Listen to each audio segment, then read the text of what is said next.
अस्सलाम वालेकुम स्टूडेंट्स, हमारा जो आज का टॉपिक है वो है स्मॉल इंटेस्टाइन। जैसा कि आपको पता है कि जब खाना हमारे स्टमक के अंदर गया था तो स्टमक ने उसको इतना ब्रेक डाउन करवाया कि जो खाना है वो सॉलिड फॉर्म से लिक्विड की फॉर्म में आ गया, सेमी लिक्विड की फॉर्म में, जिसको हमने काइम का नाम दिया था।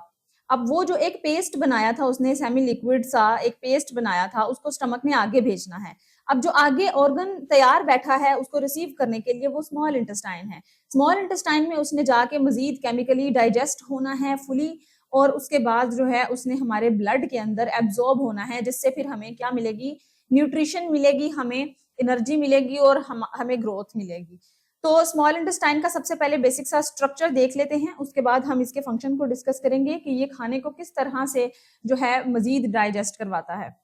स्मॉल इंटेस्टाइन एक कोइल फॉर्म जो है वो ट्यूब है, कोइल्ड फॉर्म, मतलब कोइल्ड का मतलब है कि अगर एक आपने कभी पानी वाला पाइप देखा, जब आप उसको रोल करके रख देते हैं इस तरह से, आप उसको कोइल करके रख देते हैं, तो इसी तरह से बिल्कुल हमारी जो स्मॉल इंटेस्टाइन है वो कोइल की सूरत में होती है, यानी कि आपस में एक गुच्छा बना होता है, गुच्छे की सूरत में होती हैं और तकरीबन 7 मीटर लॉन्ग होती है। जो हमारी स्मॉल इंटेस्टाइन है वो 7 मीटर लॉन्ग होती है, इतनी ज्यादा लंबी होती है। उसके 3 बेसिक पार्ट्स हैं बच्चे, एक है ड्यूडेनम, एक है जेजनम और एक है इलियम। ये नेम्स आपने याद रखने हैं और इनका सीक्वेंस भी याद रखना है। सबसे पहले ड्यूडेनम आता है, फर्स्ट पार्ट है, ये 25 सेंटीमीटर लॉन्ग होता है। और उसके बाद जेजनम आता है, ये एक मिडल पार्ट है उसका, और ये 2.5 मीटर लॉन्ग होता है। मीटर में और सेंटीमीटर में याद रखिएगा, फर्क होता है। तो ये 2.5 मीटर लॉन्ग है। लास्ट पार्ट जो है स्मॉल इंटेस्टाइन का वो इलियम है, और ये 4 मीटर लॉन्ग होता है, तकरीबन 13 फीट बनता है, ये 13 फीट बनता है। जो हमारी ह्यूमन हाइट होती है बेसिक, वो 5 से 6 फीट के दरमियान होती है। तो आप यहाँ से अंदाजा लगा लें कि ये कितनी लंबी होती है हमारी स्मॉल इंटेस्टाइन के। ये जो इसका सिर्फ लास्ट पार्ट है ना, इलियम वाला, वो 13 फीट के लगभग है। अच्छा, ये जो सारी मेजरमेंट्स है ना, 7 मीटर लॉन्ग उसकी टोटल हाइट है, और इसके तीनों पार्ट्स की जो मेजरमेंट्स हैं ये आपने याद रखनी है, ये एमसीक्यूज में आ सकती हैं। उसके बाद अब हम इसका मजीद देखेंगे कि जो स्मॉल इंटेस्टाइन है वो हमारे खाने को किस तरह से प्रॉपर डाइजेस्ट करवाती है। जैसा कि देखें, हमने पहले पढ़ा था, अगर आपको याद हो तो मैंने आपको बताया था कि स्मॉल इंटेस्टाइन या स्टमक वगैरह के अलावा भी हमारी बॉडी में कुछ हेल्पर ऑर्गन्स होते हैं जो हमारी डाइजेशन में हेल्प आउट करवाते हैं। तो बेटा ये अब वही टाइम है कि जब वो हेल्पर ऑर्गन्स हेल्प करवाएंगे। उनमें आता है लीवर और पेंक्रियाज। ये दो ऑर्गन्स भी खाने को स्मॉल इंटेस्टाइन में रिसीव करने के बाद जो है हेल्प आउट करवाते हैं। किस तरह से करवाते हैं जरा मैं आपको डायग्राम में यहाँ शो करवा देती हूँ। बच्चे, ये हमारा लीवर है, ये जो रेड कलर का बना हुआ है इसको हम जिगर भी बोलते हैं, ठीक है। इसके साथ आपने देखा ये एक स्ट्रक्चर है छोटा सा, गॉल ब्लेडर जिसको हम बोल रहे हैं। गॉल ब्लेडर क्या होता है, ये पित्ता होता है हमारा। इसके अंदर कुछ ऐसे लिक्विड्स, कुछ ऐसे केमिकल्स होते हैं जो हमारे खाने को जो है टॉक्सिन्स को रिलीज करते हैं बॉडी से, उसको डाइजेस्ट करवाते हैं मजीद। और पेंक्रियाज, पेंक्रियाज आप देख सकते हैं, ये स्टमक के पीछे जो ग्रीन कलर का एक पोर्शन है ये पेंक्रियाज है। अब ये हेल्प किस तरह करते हैं, देखें आप यहाँ पर एक ना डक्ट आ रही है, एक गॉल ब्लेडर की जो लाइन है डक्ट वो इधर से आ रही है और एक पेंक्रियाज की इधर से आ रही है। यहाँ पर आके ये दोनों मिल रही हैं और मिलकर ये जो है कहाँ जा रही हैं, स्मॉल इंटेस्टाइन के पहले वाले पार्ट में, ड्यूडेनम में। कहाँ पे, ड्यूडेनम में जा रही हैं। एक गॉल ब्लेडर से आ रही है और एक पेंक्रियाज से आ रही है। डक्ट का मतलब होता है रास्ता या कोई ऐसी नाली, ठीक है। जैसे हमने ट्यूब पढ़ा है ना, ट्यूब जो है ट्यूब भी नाली को कहते हैं, तो डक्ट भी नाली को ही कहते हैं, जहां से कोई ना कोई चीज गुजरने का रास्ता बना होता है। तो इस तरह से बच्चे लीवर भी और हमारा पेंक्रियाज भी जो है अब स्मॉल इंटेस्टाइन के साथ मिलकर जो है डाइजेशन का प्रोसेस जो है वो कंप्लीट करेंगे। तो आगे हम फर्दर इसको डिस्कस करते हैं किस तरह से ये कंप्लीट करते हैं डाइजेशन का प्रोसेस। तो देखें, सबसे पहला पार्ट है ड्यूडेनम। अब यहाँ पर क्या होगा, जैसे ही खाना ड्यूडेनम के अंदर आता है तो लीवर और पेंक्रियाज अपना अपना काम जो है वो साथ उसके हेल्प करना शुरू कर देते हैं। यहाँ पर जो लीवर का काम है सबसे पहले वो देख लेते हैं, फिर हम पेंक्रियाज को देखेंगे। लीवर जो है एक केमिकल रिलीज करता है, उसका नाम है बाइल। जब खाना स्मॉल इंटेस्टाइन के अंदर आता है वो कायम जो है, यहाँ पर बाइल रिलीज होता है। अब बाइल के अंदर कुछ छोटे छोटे सॉल्ट्स होते हैं। बाइल के अंदर सॉल्ट के मॉलिक्यूल होते हैं जो क्या करते हैं, हमारी बॉडी के अंदर जाके, हमारे स्टमक के स्मॉल इंटेस्टाइन के अंदर जाके जो हमारी लार्ज फैट के मॉलिक्यूल हैं उनको स्मॉल ड्रॉपलेट्स में कन्वर्ट कर देता है। फैट कहते हैं घी को, ये आप लोगों ने पढ़ा होगा केमिस्ट्री के अंदर भी, फैट्स कहते हैं घी को, जितने भी हम जो घी खाते हैं। आपने देखा है कि जब हमारे रूम टेम्परेचर पे जो घी होता है वो सॉलिड फॉर्म में होता है, ठीक है, वो लिक्विड फॉर्म में नहीं होता। तो जब ये हमारी बॉडी के अंदर जाता है तो हमारी बॉडी का भी नॉर्मल टेम्परेचर 37 डिग्री सेल्सियस है। तो मतलब ये कि वो हमारी बॉडी के अंदर जाकर भी पिघलता नहीं है जब तक उसको ये बाइल आकर नहीं तोड़ता। ये बाइल आता है स्मॉल इंटेस्टाइन के अंदर, और फैट के जितने भी यहाँ पर मॉलिक्यूल पड़े होते हैं उनको ये स्मॉल ड्रॉपलेट्स के अंदर, छोटे छोटे कतरों के अंदर जो है ये कन्वर्ट कर देता है। इस तरह से क्या होता है, जो एक हमारा मिल्की फ्लूइड बन जाता है जहां पर फैट के ड्रॉपलेट्स जो हैं वो सेपरेटली पड़े होते हैं। अब ये एक इंपॉर्टेंट कॉन्सेप्ट है।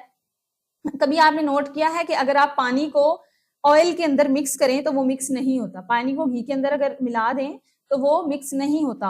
उसके नतीजे में होता क्या है कि जो घी के छोटे छोटे मॉलिक्यूल्स होते हैं ना, कतरों की सूरत में पानी के ऊपर आके तैरने शुरू कर देते हैं। उससे ये होता है कि जो पानी होता है ना, वाटर, वो उनके दरमियान एक स्पेस क्रिएट कर देता है ताकि वो जो ड्रॉपलेट्स है ना, वो छोटे छोटे, वो आपस में दोबारा ना मिले और जुड़कर एक जो है बड़ा मॉलिक्यूल ना बनाए।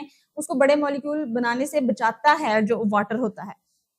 तो यही काम एग्जैक्टली बाइल भी हमारी स्मॉल इंटेस्टाइन में कर रहा होता है कि जो लार्ज मॉलिक्यूल है ना फैट का, ये उसको तोड़ता है और छोटे छोटे ड्रॉपलेट्स की सूरत में ना उनके दरमियान में एक स्पेस क्रिएट कर देता है ताकि वो जो है आपस में जुड़ ना सके। उनके दरमियान में ये खुद आगे वहां पर रुक जाता है कि ये आपस में जुड़ ना सके और एक बड़ा फैट का मॉलिक्यूल ना बन सके। जब देखें फैट के मॉलिक्यूल्स टूटेंगे, छोटे छोटे होंगे तो डाइजेस्ट होंगे ना। इतना कॉम्प्लेक्स ये जो है वो मॉलिक्यूल होता है, हमने 9th क्लास में शायद पढ़ा हो आप लोगों ने। इतना ये कॉम्प्लेक्स मॉलिक्यूल होता है कि इसको तोड़ना सबसे ज्यादा मुश्किल होता है हमारी बॉडी के अंदर। तो इस प्रोसेस को बच्चे इमल्सिफिकेशन कहते हैं। इमल्सिफिकेशन यहाँ पर आप नोट कर लीजिए, ये एक इंपॉर्टेंट शॉर्ट क्वेश्चन भी है। इमल्सिफिकेशन का मतलब वैसे तो ये होता है कि कोई भी ऐसे दो लिक्विड्स को मिला देना जो आपस में मिक्स ना हो पाते हों, और वहां पर एक ऐसी स्पेस क्रिएट कर देना कि वो उनको मिक्स ना होने दे प्रॉपरली तौर पे। तो बेसिकली बाइल भी यही काम कर रहा है ना, वो उसने उसको जाकर जो है मिला दिया, फैट को तोड़ के छोटे छोटे पीसेस में कन्वर्ट कर दिया और खुद उनके दरमियान में आके खड़ा हो गया ताकि वो जो ड्रॉपलेट्स हैं छोटे छोटे वो दोबारा आपस में ना मिले। तो this process is called emulsification. यहाँ पर हमने जो है लीवर का रोल देख लिया है, क्या है जो लीवर ने सिक्रीशन की वो थी बाइल। अब हम बच्चे यहाँ पर देखेंगे पेंक्रियाज क्या करता है। जो हमारा पेंक्रियाज है वो एक पेंक्रियाटिक जूस जो है वो रिलीज करता है। आपको पता है कि ये यहाँ पर जितनी भी अब डाइजेशन होनी है ना, ये केमिकल होनी है, क्योंकि जितनी भी हमारी मैकेनिकल थी वो हमने माउथ से और स्टमक से कर ली। अब जो केमिकल डाइजेशन है ना वो यहाँ पर होनी है। तो यहाँ पर बहुत सारे केमिकल्स के नेम आने हैं, आपने घबराना नहीं है, बस आपने नेम्स जो है ना अपने हाजिर दिमाग के साथ याद करने हैं, तो फिर आपको बहुत आसानी होगी, पेपर में आप नहीं भूलेंगे। आपने जितना हो सके इनको लिख के प्रैक्टिस करनी है। पेंक्रियाटिक जो जूस होता है वो भी ड्यूडेनम के अंदर जाता है पेंक्रियाटिक डक्ट के through which joins the common bile duct before entering the duodenum. अब देखें ये वही डक्ट है ना पेंक्रियाटिक डक्ट जो ड्यूडेनम में एंटर होने से पहले उस बाइल डक्ट के साथ जुड़ जाती है, और ये दोनों डक्ट्स वहां पर जुड़ के एक डक्ट बनाती हैं जो फिर स्मॉल इंटेस्टाइन के अंदर जाती है। अब पेंक्रियाटिक जूस करता क्या है, इसमें होता क्या है बेटे, इसमें 3 तरह के केमिकल्स हैं, ट्रिप्सिन, पेंक्रियाटिक अमाइलेज और लाइपेज। ये तीनों क्या करते हैं, ट्रिप्सिन जो है प्रोटीन को डाइजेस्ट करवाता है, प्रोटीन की ब्रेकडाउन कराता है। पेंक्रियाटिक अमाइलेज जो है ये कार्बोहाइड्रेट की ब्रेकडाउन करवाता है। कार्बोहाइड्रेट आपको पता है कि शुगर्स को कहते हैं, जैसे हम अगर हमने कोई ग्लूकोज को कहते हैं, अगर आपने रोटी खाई है या चावल खाए हैं उसको हम कार्बोहाइड्रेट्स बोलेंगे। अगर आपने प्रोटीन खाई है मतलब यानी अगर आपने कोई एग खाए हैं, चिकन खाया है, मीट खाया है तो उसको प्रोटीन बोलेंगे। अब और लिपिड्स जो है इसको डाइजेस्ट करवाता है लाइपेज। तो आपने ये याद रखने हैं, ये भी अगेन इंपॉर्टेंट एमसीक्यूज के सूरत में आपसे पूछे जा सकते हैं। तो आपने इनको जो है याद रखना है। ट्रिप्सिन जो है प्रोटीन से रिलेटेड है, पेंक्रियाटिक अमाइलेज कार्बोहाइड्रेट को डाइजेस्ट करवाता है, और जो लाइपेज है वो लिपिड्स को डाइजेस्ट करवाता है।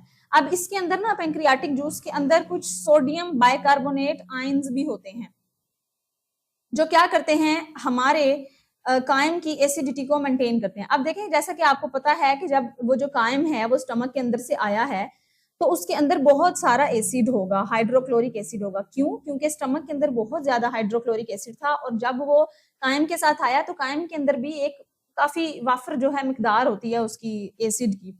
तो अब देखें स्टमक के अंदर तो म्यूकस था, म्यूकस ने बचा लिया स्टमक को एसिड से तबाह होने। एसिड से जो है वो जाया होने से बचा लिया कि उसकी जो वॉल्स हैं वो डैमेज ना हो। लेकिन स्मॉल इंटेस्टाइन के अंदर ऐसा कोई भी म्यूकस नहीं होता।